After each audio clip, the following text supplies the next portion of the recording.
Estás viendo Infinito. Abre tu mente.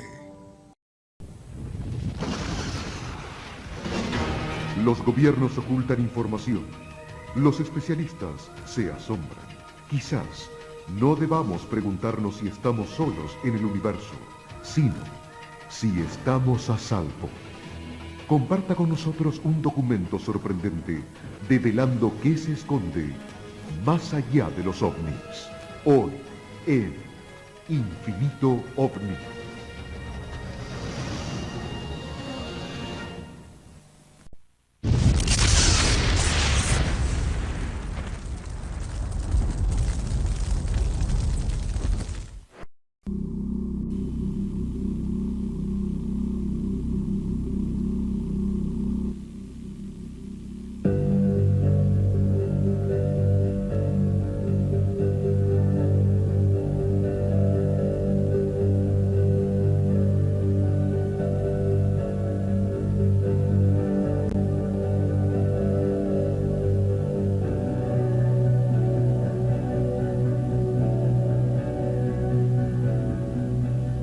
Las Vegas, Nevada, la ciudad de los casinos, la ciudad de las 1000 luces y, como no todos saben, última frontera antes de un mundo lleno de secretos militares.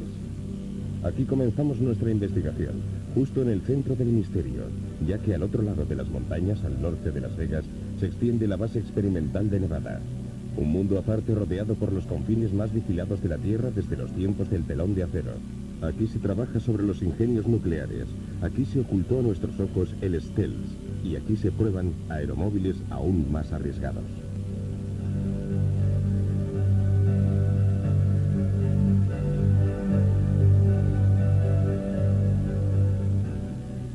Nuestras investigaciones nos condujeron hasta John Lear, uno de los mejores pilotos de Estados Unidos, hijo del legendario diseñador de aviones William Lear. John cuenta en su haber con más de 16.000 horas de vuelo con 360 tipos de aviones en más de 50 países. Ha establecido 17 récords del mundo de velocidad. Es el único piloto que posee todos los títulos y certificados de vuelo que extiende el Organismo Federal Aeronáutico.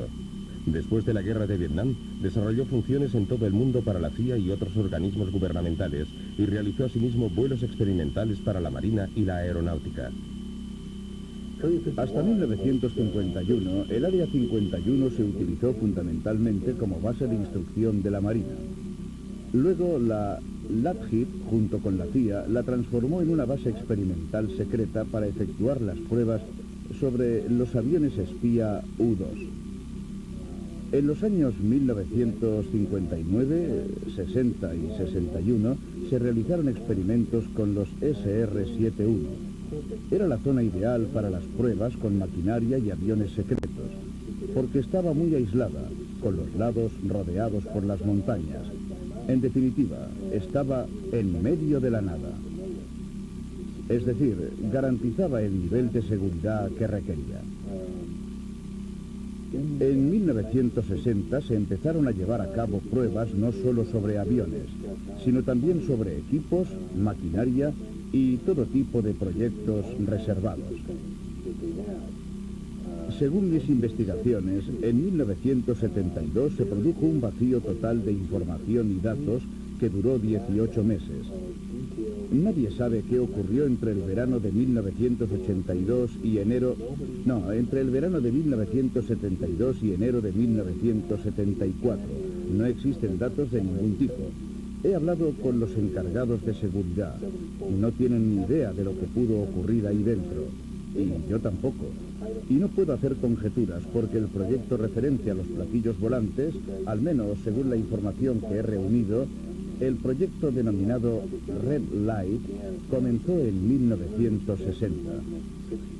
Habían tratado de poner en vuelo 2 o 3 naves, pero se produjo un accidente gravísimo, de modo que las operaciones quedaron interrumpidas durante varios años. Los vuelos de prueba se reanudaron posteriormente, creo que alrededor de 1980-81, siempre en esa zona. Puedo decirlo casi con certeza porque en ese periodo aumentaron drásticamente las medidas de seguridad. Al sur de Groom Lake, en el ángulo nororiental del centro experimental del desierto de Nevada, se encuentra el Papoose Lake, que es un lago salado donde hay una zona de alto secreto denominada Área S4, y creo que probablemente es allí donde se llevan a cabo los experimentos con platillos volantes. Entre mis diversas fuentes de información, la principal ha sido Bob Lazar, el cual trabajó sobre uno de los 9 platillos volantes allí custodiados. Aterrizamos en Groom Lake. Allí tomé un autobús hacia... No estoy seguro de la distancia, pero unos 25 kilómetros al sur, hasta una zona donde hay un lago salado llamado Papoose Lake. Y justo en la ladera de la montaña se encuentra el área llamada S4. ¿Qué sintió cuando entró allí por primera vez? Parecía todo muy militar, no un ambiente científico. Había muchos controles, con niveles máximos de seguridad. Se fuera donde se fuera, había que ir acompañado de un guardia armado, incluso al cuarto de baño. Todas las puertas se abrían y se cerraban con una identificación magnética personal. Era un ambiente muy opresivo. ¿Cuántas veces tuvo que entrar en esa zona antes de poder ver el vehículo volador? Creo que 2 o 3, quizá 2 días antes de poder verlo. ¿Qué sintió la primera vez que vio el objeto? ¿Qué sentí? Bueno,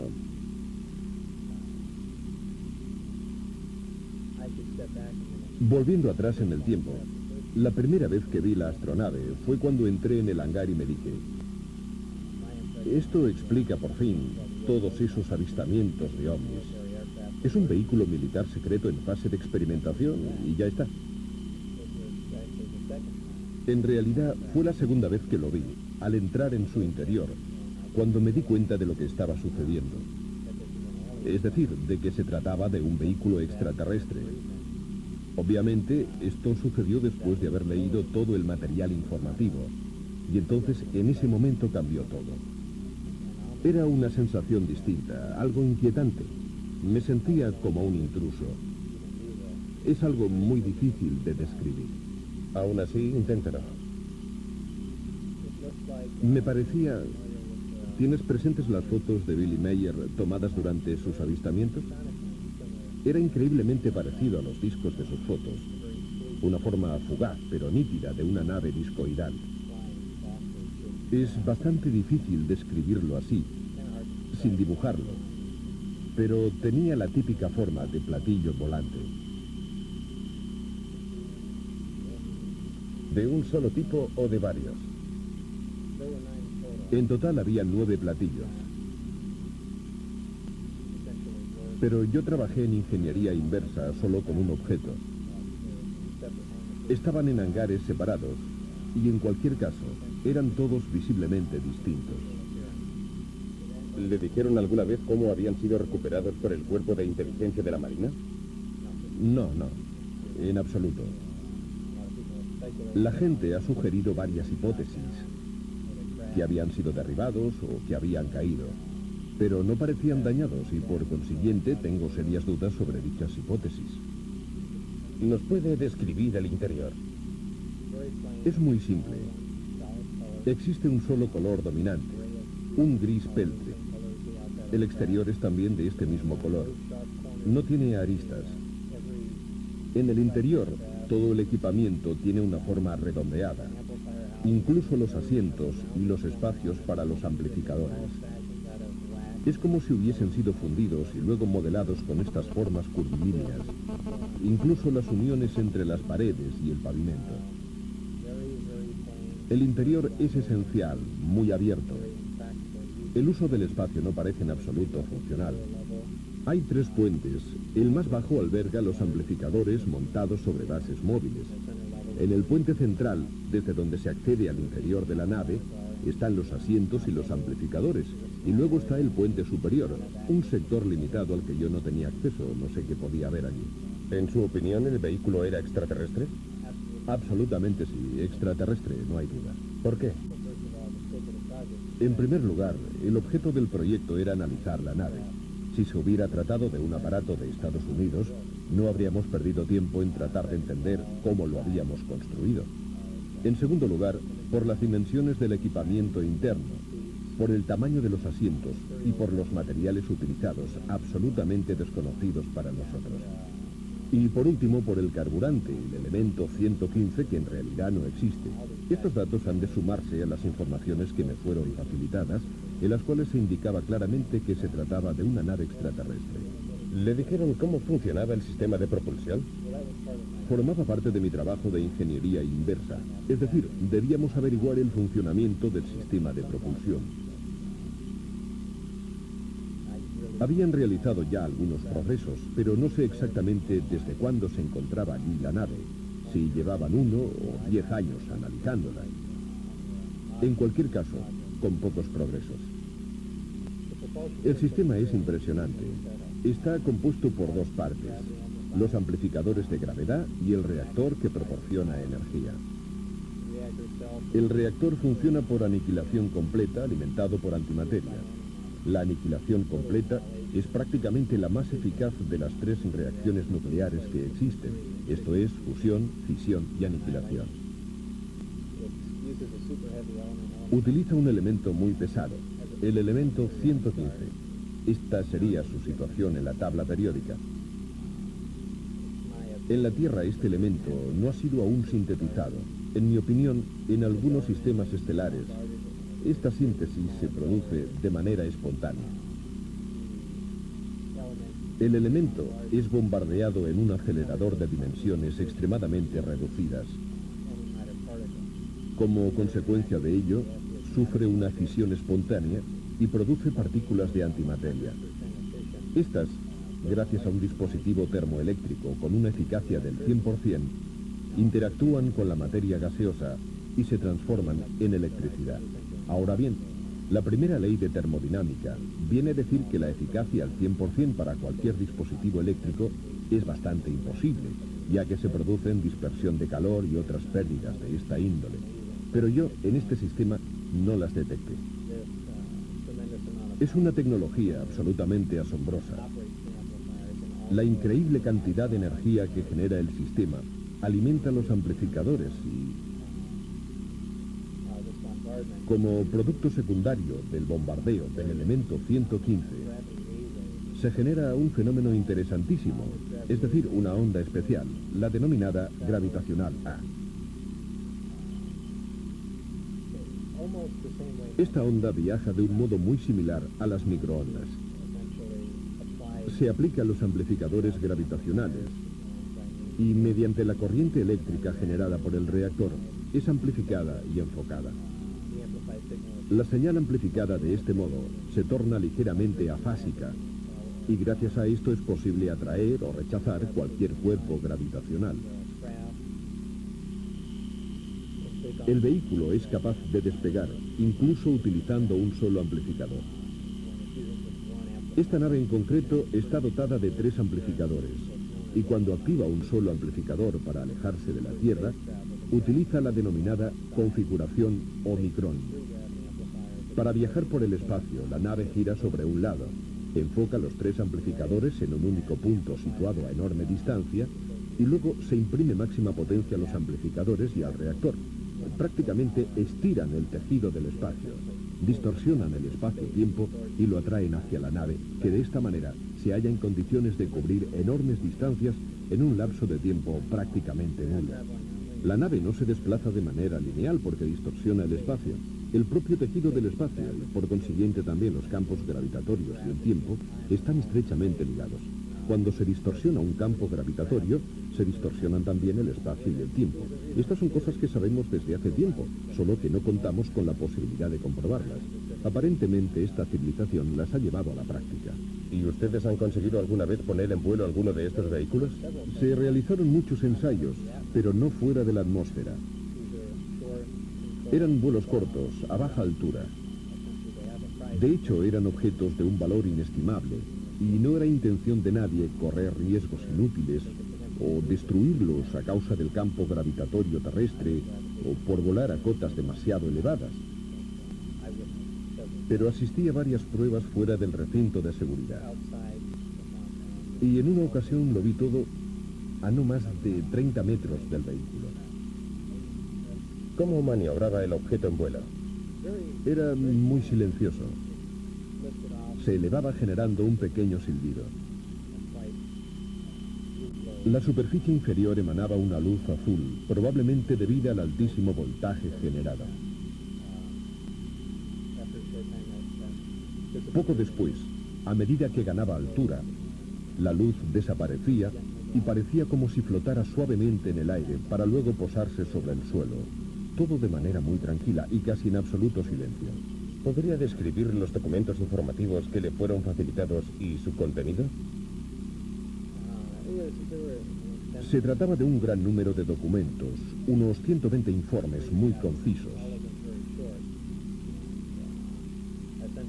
En realidad me daban una idea general de las demás investigaciones llevadas a cabo sobre el vehículo volador. Pero casi la totalidad de las informaciones, de los detalles técnicos, se referían al sistema de propulsión y de generación de energía, es decir, al campo en el que debería trabajar. También había documentos en los que se afirmaba que la nave era extraterrestre, y los informes de algunas autopsias no eran muy minuciosos, pues no había ninguna razón para proporcionarme información detallada sobre este aspecto, pero incluían fotografías. Para ser exactos, había 2 fotografías de un cuerpo extraterrestre con el tórax abierto, que albergaba un solo órgano que había sido extraído y seccionado. Desde mi punto de vista, no médico, parecía que este órgano debía de cumplir no una, sino varias funciones. Luego había otros documentos que describían los estudios metalúrgicos llevados a cabo en otras partes de la nave. En definitiva, eran cortos resúmenes del trabajo desarrollado por los diversos grupos y viceversa. Supongo que también ellos recibirían unos informes, breves relaciones sobre el trabajo desarrollado por mi grupo. ¿Indicaban el lugar de procedencia de los extraterrestres? Sí, el sistema Zeta Reticuli. No sé si la información se obtuvo de la propia nave o de mapas estelares o de instrumentos de a bordo. ¿Había información sobre esta civilización, sobre su historia o sobre contactos anteriores con el género humano?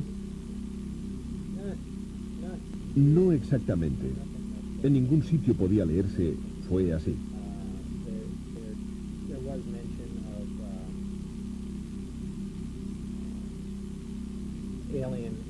Se hacía referencia a una intervención extraterrestre que se había producido en el pasado, hace muchísimos años. Millones de años. En cuanto a los documentos que pude consultar, aunque repito que eran relaciones muy sintéticas, resúmenes documentales, no sé si eran auténticos o falsos, solo puedo hacer suposiciones. No obstante, las informaciones sobre el sistema de propulsión eran todas verdaderas, estoy seguro, porque trabajaba en ello. Por lo demás, solo se hacía mención de un contacto con la Tierra que se había producido hacía más de 10.000 años, de alteraciones genéticas que habían dado lugar a un ser simiesco y otras declaraciones de esta índole.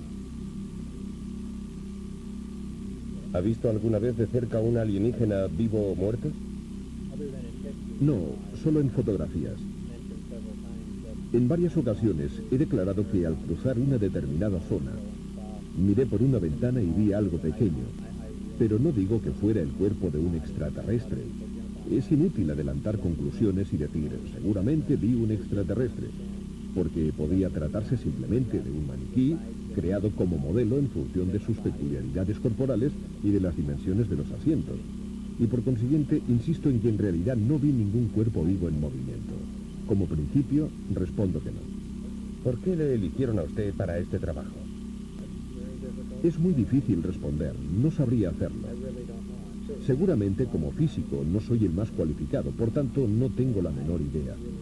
Por otro lado, puede ser que se sintieran frustrados porque no conseguían dar más pasos adelante.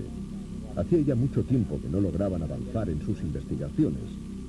O quizá quisieran una persona nueva, alguien que pudiera ver las cosas de forma distinta. Y por otra parte, yo tengo fama de ser así. ¿Por qué decidió divulgar estas informaciones? ¿Cuándo? ¿Por qué? Resulta difícil responder. Hay varias razones. Por ejemplo, por las presiones que he sufrido. O por mi seguridad personal.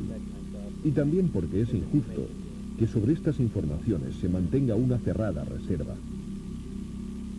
Después de que usted hiciera públicos estos datos, ¿han tratado de cerrarle la boca?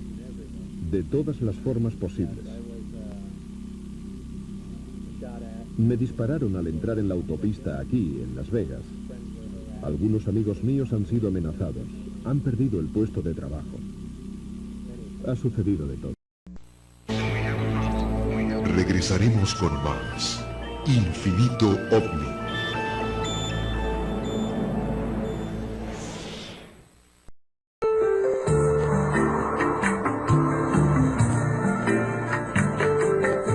Estás viendo Infinito. Abre tu mente.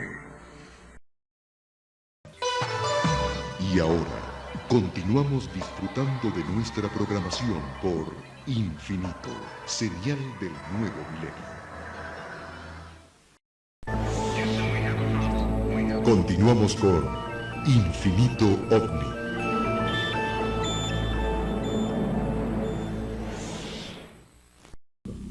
Hemos descubierto que en los institutos donde decía que había estudiado no quedaban ni rastros de su presencia. Las empresas para las cuales decía haber trabajado anteriormente negaban que lo hubiera hecho, y en particular el Laboratorio Nacional de Los Álamos, que era el punto crucial sobre el cual se fundaba toda su credibilidad. Pensamos, si conseguimos probar que trabajó allí, querrá decir que en algún sitio debió de estudiar, porque allí no afectan al primero que llega. Y si había trabajado en el Laboratorio Nacional de Los Álamos, en algún proyecto secreto, era posible que fuera aceptado para trabajar en algún otro programa secreto, como por ejemplo el S4 en Papúa Nueva Guinea. Sin embargo, en el Laboratorio de Los Álamos seguían negando que Bob hubiese trabajado alguna vez para ellos, y su obstruccionismo era total. No respondían a nuestras llamadas telefónicas ni a nuestras cartas. Era como si quisieran impedirnos que siguiéramos adelante. Al final, en cualquier caso, conseguimos reunir algunos indicios que probaban que Bob había trabajado allí. Por ejemplo, los boletines internos del laboratorio lo incluían como físico. La guía telefónica interna indicaba que era un empleado del laboratorio.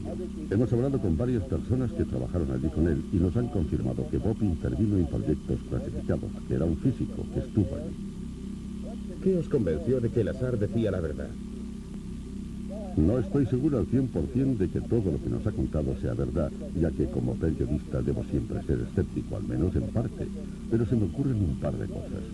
Primero, que Bob siempre ha contado la misma historia, la que me contó a propósito de su experiencia en el centro S4 en nuestro primer encuentro, y es la misma historia que sigue contando todavía hoy.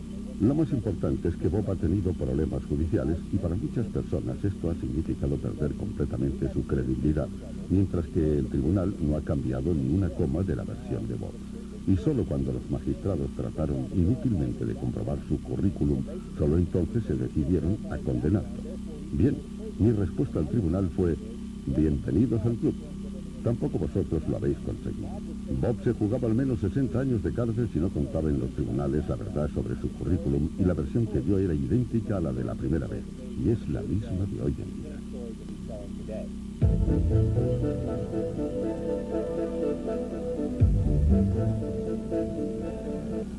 La base S4 está formada por 4 niveles, excluyendo el de superficie, donde hay básicamente un hangar, algunos hangares con edificaciones alrededor y poco más. Los 2 primeros niveles operativos, el primero y el segundo, contienen los montacargas, que albergan y transportan hasta la superficie los platillos volantes, o si lo prefiere, las naves espaciales. Mientras yo me encontraba allí, estaban tratando de poner en vuelo los platillos, pero en mi opinión, sin éxito. Había científicos y otro tipo de personal con traje y corbata, funcionarios de la Casa Blanca. En estos momentos estoy muy asustado. Soy un fugitivo. No sé qué me puede deparar el futuro, pero en cualquier caso quiero dar a conocer lo que sé. Había sido asignado al Escuadrón 6. Me dijo que era un guardia de seguridad del nivel 2 del S4 en el área 51, y me describió la S4 como una estructura que se desarrolla al menos en 4 niveles. Él sabía de la existencia de los 4 niveles. Trabajaba en el segundo. Había pasado por el primero, pero no había visto nunca ni el tercero ni el cuarto, porque allí estaba prohibido el acceso a los militares. Solo podía entrar personal con una autorización especial de carácter secreto. Nos describió detalladamente el segundo nivel, que consistía en 9 bases hangar. En realidad, unos cobertizos de tamaño reducido que podían albergar pequeños vehículos. Y en 7 de los 9 cobertizos había aeronaves en forma de platillo. Nos describió la estructura con las posiciones de los guardias, la zona en la que se conservaban algunos cuerpos en grandes cilindros de vidrio y la maquinaria especial, los equipos de monitorización, los sistemas de seguridad para bajar a los niveles 3 y 4. Nos dijo que a los militares no les estaba permitido el acceso, reservado exclusivamente a personas en posesión de autorizaciones especiales y de sistemas de reconocimiento muy especiales, entre ellos identificaciones de plástico con los datos personales registrados magnéticamente, la huella de la mano y el registro retínico del ojo derecho con una pequeña máquina fotográfica. Las personas que pasaban estos controles podían acceder a los niveles inferiores. Los demás quedaban inmediatamente bloqueados y eran sacados por alguien de los pisos superiores. Eran unas instalaciones muy extensas. Aquí había 4 ascensores. El tercero y el cuarto no estaban vigilados. No sé lo que sucedía allí abajo. Oí unas siglas, como EVE o IVE, pero no sé a qué se referían.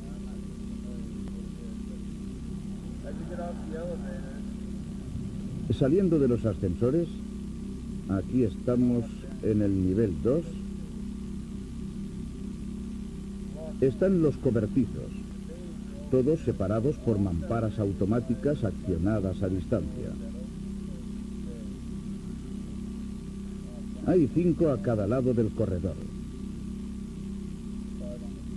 Cada cobertizo tiene un montacargas y puede transportar el disco hasta la superficie. Un sistema hidráulico eleva todo el pavimento del cobertizo. Siguiendo un poco más por el corredor, había unas máquinas, pero no sé para qué servían. No estuve nunca en esa área. Mi tarea era la de montar guardia delante de 3 puntos de acceso. A veces pasaba después por el corredor para escoltar a algunas personas. Aquí había otro corredor. Y aquí un sistema de ordenadores. Creo que era un sistema de ordenadores, pero no puedo estar seguro. Exactamente aquí.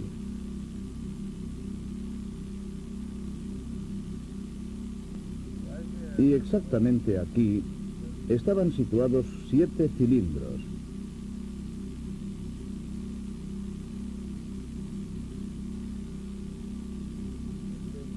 Tenían 60 centímetros de ancho y aproximadamente 1,85 m de alto. ¿Estaban en vertical? Sí, colocados en vertical. Los cilindros eran todos idénticos.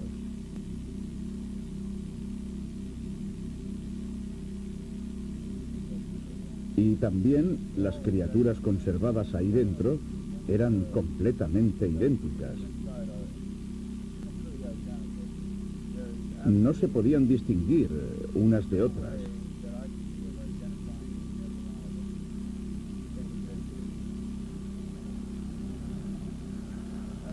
Aquí había una franja de aluminio. No sé si les cubría los genitales o no. El resto estaba lleno de una solución. Aquí había un par de depósitos. No sé si contenían oxígeno o qué, porque no tenían ningún letrero. Seguramente los cilindros no contenían aire, porque la solución los llenaba por completo. Los grises estaban colocados aquí en suspensión.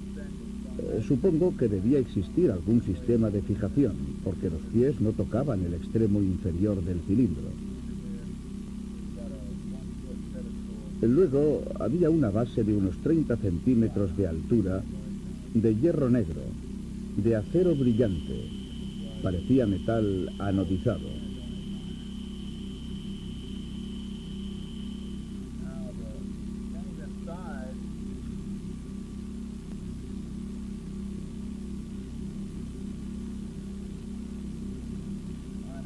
Los seres se parecían a los que todos conocemos.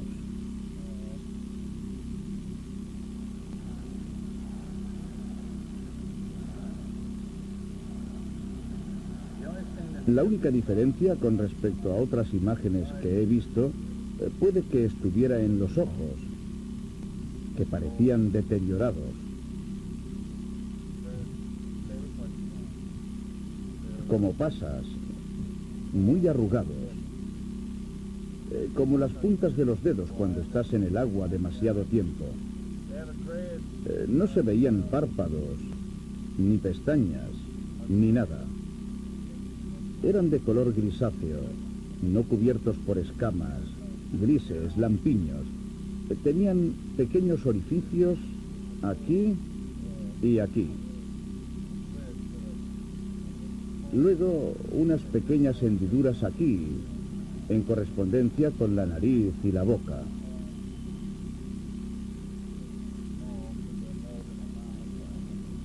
El cuerpo era muy delgado.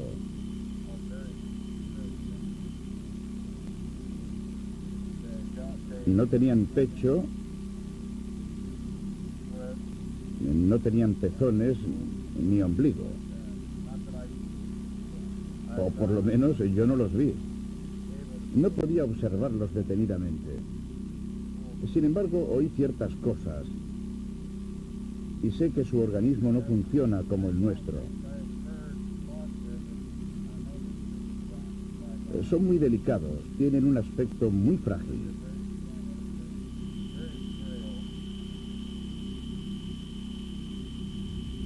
¿Qué le convenció de que Hennessy decía la verdad?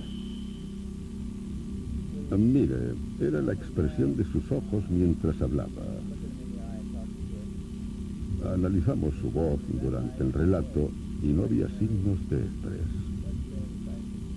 Otras personas nos han confirmado ciertos detalles muy concretos que no habían sido revelados nunca antes. Por consiguiente, si no hubiese formado parte del grupo y si no hubiese sabido exactamente qué había allí, había sido prácticamente imposible que nos diera esta información, la mayor parte de la cual sigue coincidiendo con otras informaciones ahora en nuestro poder, pero que obtuvimos más tarde.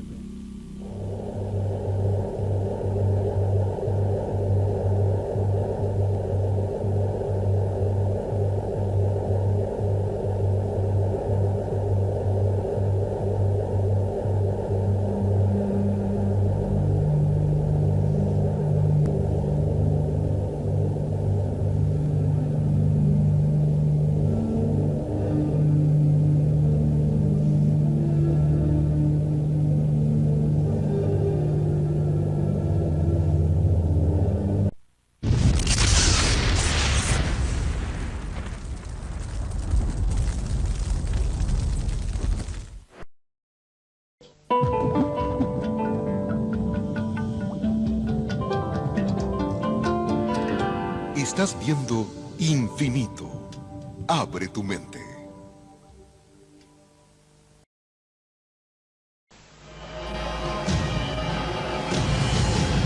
Cada minuto, de cada hora, de cada día, ocurren eventos inexplicables.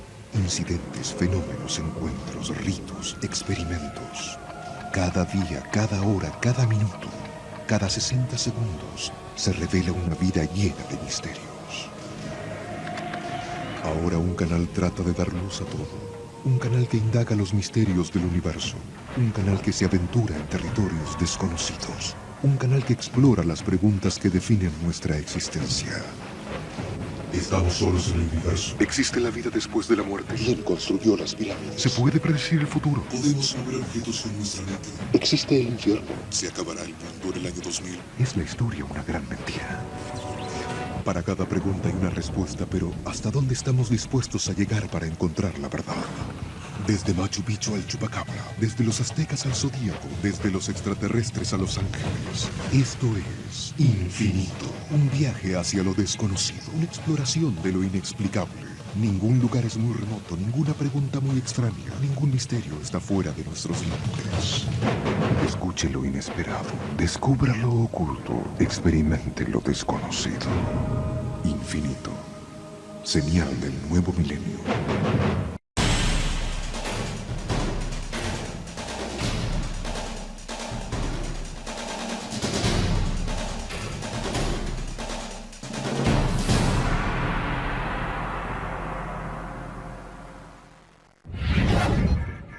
Infinito. Abre tu mente.